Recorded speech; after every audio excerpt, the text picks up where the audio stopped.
Hello, everybody. Welcome to Make It Monday. Yay. It is Serger Binding Day with Amy and Jim. Yay. All right, perfect. Yep. All right, let's see what we got. Want to talk about it, James? Sure. All right. Well, actually, this is like a simpler way to help put on your double fold bias tape. If you're Number one. if you're going to, let's say, bind a quilt or a garment that you made, and Right. you want to put your binding on, I wouldn't say it's a permanent method because you're using usable thread, but it's a great way if you're going to bind a whole quilt as opposed to all those straight pins. Because I don't know about you, but I've been stabbed more than once trying to pin on bias tape on a quilt and then go and hand finish it or machine stitch it. It's a much cleaner alternative to my glue stick. Yeah. And it holds really well. Well, Yes, if it's it like a does. craft project or something that's not getting a lot of wear, you can just fold it, fuse it, you're done. Yeah, I was super impressed. So Jim's amazing. We know that. So let's.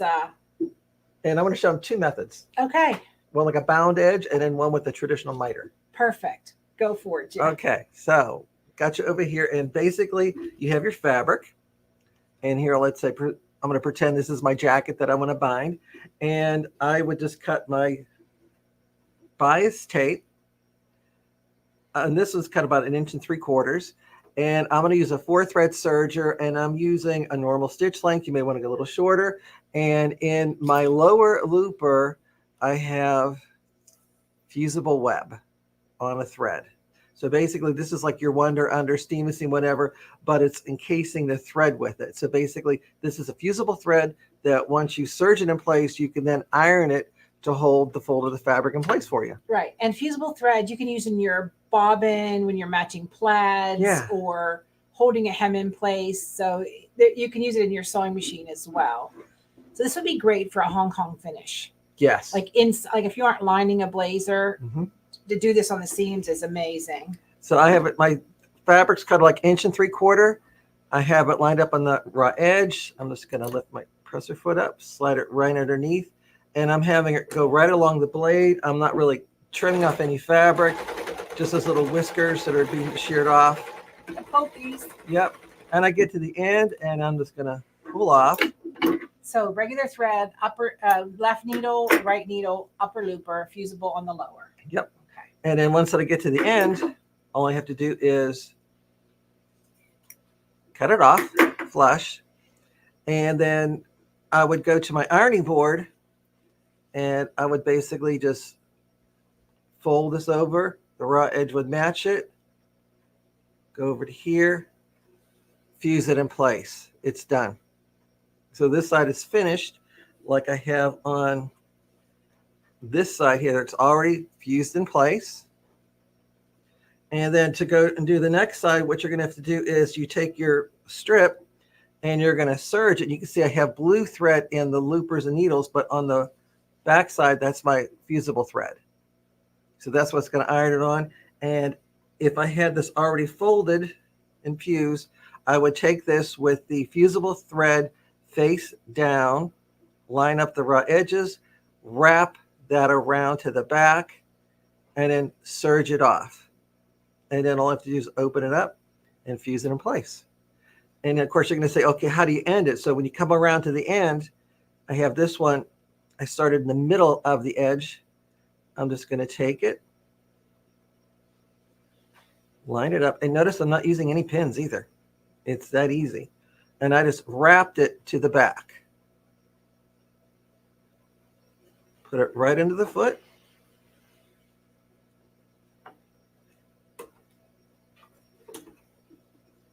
Serge it straight off.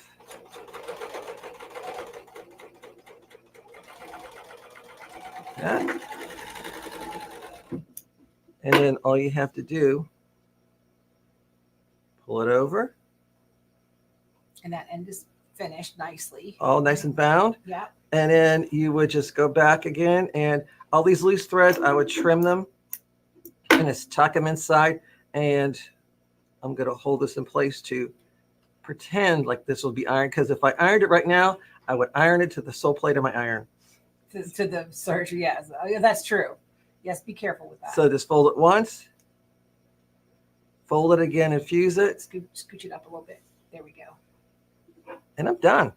You're You done. just iron into place. And you would top stitch that down like normal, right? Or Yeah. no? Well, Yeah. if it's like a craft thing, whatever, I can just finish it, leave it like that.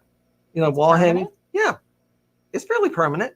Okay. But for more security, I would possibly then hand stitch it because I like to do it by hand. Now we just glued it with something. We are not hand stitching that. Or we could stitch in the ditch I would stitch in the ditch. for the permanent one. And then for the people that prefer to having a miter, you can do it with a miter. Wait, we can't see the black. Black's Yeah. a poor choice for us, maybe. Yeah. Look at it right into the And there light. we go. See, Right in the light. Perfect. You can see that little bit of a miter right there. Yeah. And basically it's just doing the same thing. No. So Reen just popped on. So Reen, Hey, this Reen. would be a great thing in one of your embroidery projects, just throwing it out there, where they could put the fusible thread in their bobbin. So when they turn something and touch it with an iron, it stays in place. Yeah. Just throwing it out there for your engineering brain to figure out something else to do with it. Let's toss the ball into somebody else's court. What else can we do with it? Yeah. That's fine. Hey, everybody. So I'm going to start like in the middle here. Like usually when I do like a mitered corner, I usually start in the center of the side. And I'm just going to pop it on here. I got it lined up with my blade. I'm going to serge down. And I'm going to stop the width of my stitching. So this is about 3/8. So I'm stopping 3/8 of an inch from the From edge. your raw edge. Pull it off. And then all you have to do is take this Move it up a little bit, bud. There and we just go. back up. Whoop. There we go. Okay. So you take it like this and you fold it to go perpendicular. So you're going to make your triangle, like your triangle right there for your bias miter. See Just like that? we do in a normal binding, right? Yep. Yeah. Except Like we're that. doing a single layer. And then fold it down. I'm going to have the fold even with my stitching on the top. Having that even on the side. Okay. Put it back under the foot and serge. And I'm not going to do the whole thing, but you get the idea, because once you get down to the edge, when you take that, here's your miter. And then you just fold it back like you normally would. That is so slick. And this way it'll hold everything in place so that you could just easily go ahead, fuse it in place, and then go comfortably sit and do the 4-letter word to put it together, or stitch in the ditch for a permanent bond. And if you were doing like hemming a garment, let's say if you had a denim skirt or something, not like a chiffon or anything like that, but you could do serge the whole thing in the bottom, fold it up, press it, and then do a blind hem. And that seam's finished, it's permanent. Yep. Especially if your fabric's stretchy, like on a knit, that would be a great way to hem a t-shirt. Yeah. Or so it eliminates all of that. And also, again, you could use it in the bobbin of your sewing machine. You could put it through your needle, but I'm not sure why. You could, but I think you would be knocking off some of the fusible web on the thread. Yeah, because of the friction going through the eye of the needle. Right. But if you just did it, put in your machine with a regular zigzag, you would get the same effect. And I have unspooled it and just used the thread.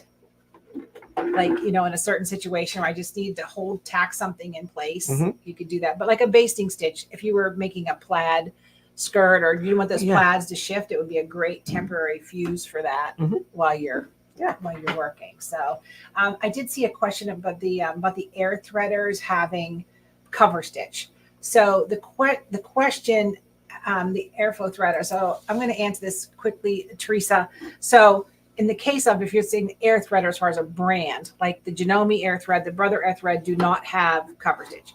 The Bernina has the air threading, and the L890 does have cover stitch and regular serging. And the Baby Lock has cover stitch and serging with an air thread. I don't know anything about the FOF or Viking.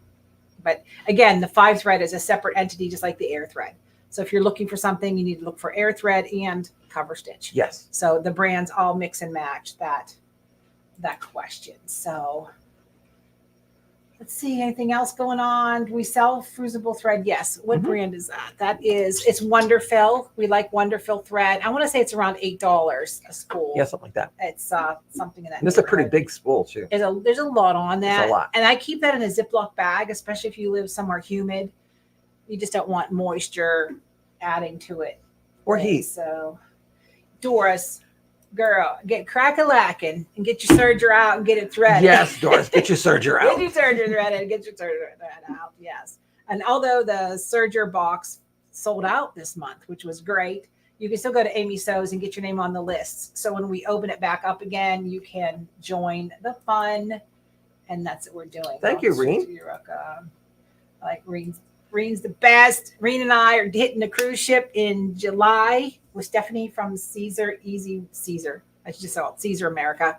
And we're going to be having some fun. So go to sewandtellcruises.com and hop on board with us for a week in Alaska. That's awesome. Okay, everybody. I think that's it, right? We good? That was great, Jim. Thank you, because it's so finished. Which spool does the fusible go on? Lower looper. Yes. So Lower looper. He's using 4 threads.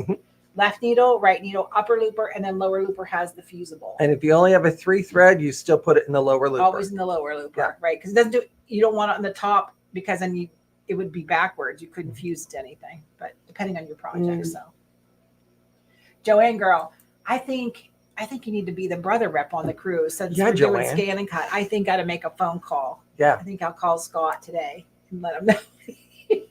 That's the president of the company, by the way. Yeah, sure. Just let me ring him up. Tell him Joanne's got to come on the cruise with me. Absolutely. I'll see if I can work it out. I'll get a hold of it. Anybody can. Yeah, I'll see if I can pull some strings. What did she say? Creating cruising so much fun. Yeah. All right. Yeah. Reen says yes. I know, Joanne. Uh-oh. Here's her expression. Maybe she doesn't like the water. Careful what you wish for, Joanne. Yes, I know. There's only one kind of rocky day in Alaska. It's the quietest water until you leave Seattle to the Inner Passage. It can be a little chunky at times, right? It could be a little rough, a little bit. But other than that, it's awesome. All right, everybody, have a terrific Monday. Well, before we close, wait, yes. We're going to remind them the Serger box subscription if they want to sign up. I just did. Oh, the Serger, right? The Serger box is open if you want to join us. We still don't know what we're doing next month. We got to figure that out today. It's going to be fun. We always have 10 things in the works, right? I still have a couple of the official Brother Crystal kits left over from our crystal workshop yesterday, which was so much fun. So you might want to get those ordered, because they are disappearing and Brother's not making them or selling them, but you need that activation code in here. So, all right, ladies and gentlemen, go ahead. Really quick too, they already got the schedules up for the Original Sewing Quilt Expo. So if you want to join me in class there, be sure to sign up early, because they are selling out already. You're going to Lakeland, Florida. Yeah. Lakeland, Florida. So it's a good time to go. March. You could get a little bit of sunshine in you. Sounds good. Yeah. All right. That's all we're doing. All right, everybody. Have a terrific day. Make sure you sprinkle this out to the universe. We truly appreciate it. Letting our community grow. Tell a friend. Tell a quilter, and the world knows. That's kind of my thing. They hear one thing on Facebook and woo, it's gone. So, all right, everybody, have a terrific day, because the more you know, the more you sew.